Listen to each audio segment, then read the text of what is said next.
What is the most bone-chilling, inconceivable thing a parent has done to you? My husband and I got married in 2002 and had our son, Brian, 10 months later. In May 2004, we welcomed our twin girls, Mary and Lisa. My family was beautiful. Every time I took a picture of us, we looked like the families in the stock photos you can Google. However, I can no longer look at the pictures of us because it makes my stomach churl. When my twin girls were born, we had no issues in the hospital. They were born right on their due date, and passed all their postnatal tests with stellar stats. But when we got home we noticed that Mary was developing a rash. I hadn't really dealt with allergies in kids since my son didn't have them, and neither did any child or adult in my entire family. I wasn't sure what it was. I thought that maybe she just had sensitive skin like me. It took 3 months to figure it out. During that time, her allergic reactions got more and more severe.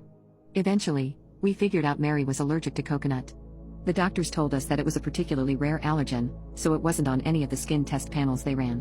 When we found out what she was allergic to, we were relieved. So relieved. You see, when I was a kid, my mother would put coconut oil in my hair all the time. It looked greasy as hell. I hated it, and once I was old enough to start doing my own hair, I never put that stuff in my hair again. Imagine the irony when I found out I had a daughter with a severe allergy to the one thing I hated my entire life. We told my mother, and she laughed as well. She made jokes about how my baby must have heard me talking about my hatred for coconut oil while she was still cooking inside me and decided that she needed to hate it too. We all had a good laugh and left it at that. Or so I thought. My mother and I have always had a contentious relationship at best. We got along well enough, but we vehemently disagreed on certain topics. As far as raising my kids, my mother was hands-off and respected all of my decisions, even if she didn't like them sometimes. The only thing she continually got on my case about was the coconut oil thing. You see, my girls had very textured and curly hair. It was a little on the rough side, and my mother always insisted that a little bit of oil would make the curls soft and more defined. I always said no. I cannot understand how she did what happened next. I was giving a midterm that day to my students, and I had to be at my research lab late that night.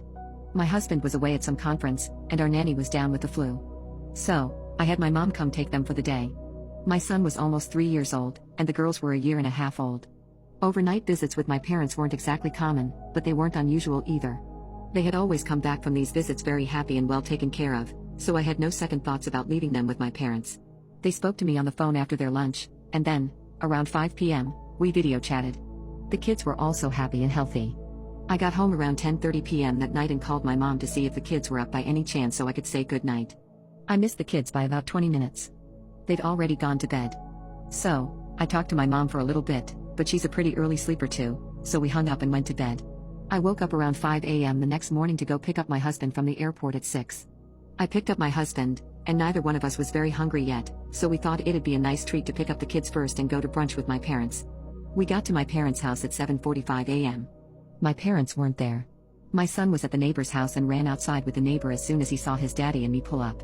He was hysterical and crying, and I couldn't calm him down.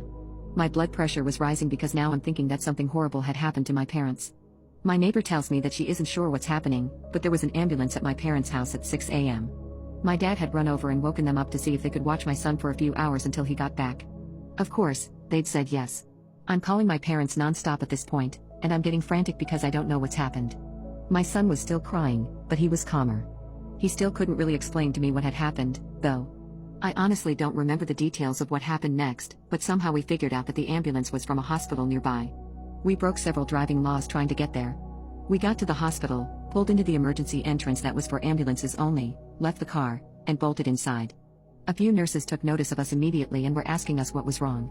I was calmer than my husband at this point, so I explained that I didn't know. I told her my twin girls and my parents were here somewhere. I'll never forget the look on that nurse's face. She knew exactly who I was at that moment, and she was about to cry. Another nurse took me and my husband to an empty room. They asked us to calm down and listen to the doctor before we went to find my family. My mother had put coconut oil in both my daughter's hair when they were playing the previous day before bed. The girls loved it when my mom did their hair, so they had asked for braids, and my mom accepted. She put coconut oil in both their hair because it would make for smoother braids. According to my son, Mary started to get a little dizzy and itchy when my mom was doing her hair. So my mom gave her some kids' Benadryl, which made her sleepy. Since it was close to bedtime anyways, the kids then went to bed. Giving her Benadryl was something we did whenever she had a mild reaction, since it usually meant she accidentally came across some coconut from a secondary source. We also showered her from head to toe immediately to erase any lingering traces of it. My mother simply gave her some Benadryl, kept the coconut oil in her hair and put her to sleep. The Benadryl made her sleepy and unable to wake up or be conscious enough to wake up her brother or cry. She vomited in her sleep, and the rash spread all over. Her little body was swollen to twice the size. She had asphyxiated in her sleep.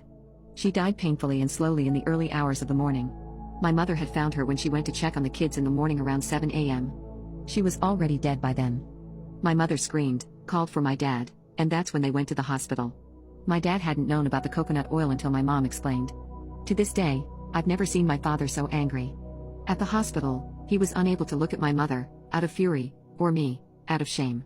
They had rushed to the hospital hoping there was some way to save Mary and to get Lisa checked out immediately since he thought she might have a mild allergy as well. I can't even explain to you the emotions my husband and I felt. I remember seeing my little girl and just being in denial. There was no way that she was gone. This had to be a horrible, horrible nightmare. The following days, the funeral, and explaining to my other kids what had happened are events I still can't talk about. It just breaks a part of me. My mother was investigated, as was my entire family.